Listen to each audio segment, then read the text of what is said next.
आज अगर आप सड़क के रास्ते दिल्ली जाना चाहते हैं तो नहीं जा सकते, क्योंकि वहां किसानों का आंदोलन चल रहा है।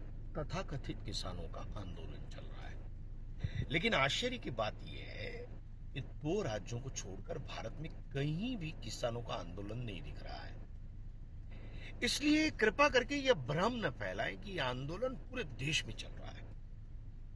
दोस्तों, एक बात मेरी समझ में नहीं आ रही है कि यह आंदोलनकर्ता आखिर चाहते क्या है। सरकार बिना शर्त चर्चा कर रही है, लेकिन चर्चा में सफलता न मिलने का अर्थ ये तो नहीं हो रहा है ना कि सरकार किसानों की दुश्मन है, या सरकार किसानों का अहित चाहती है।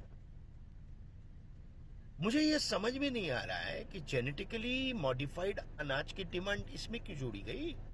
क्या यह आंदोलन हाईजेक हो चुका है, या इसके पीछे कोई विदेशी ताकत या विदेशी एजेंसियां हैं, या फिर जिन्होंने 60 साल तक इस देश पर राज किया, हा?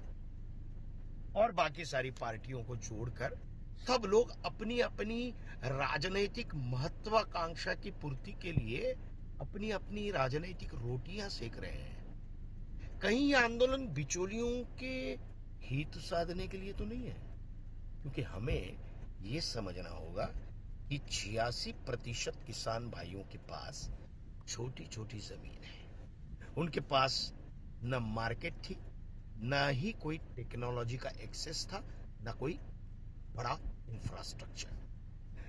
सरकार ने इन्हीं छोटे किसानों की आय को दुगुना करने के लिए और वो अच्छी जिंदगी जी पाए, इसलिए ये कानून बनाया।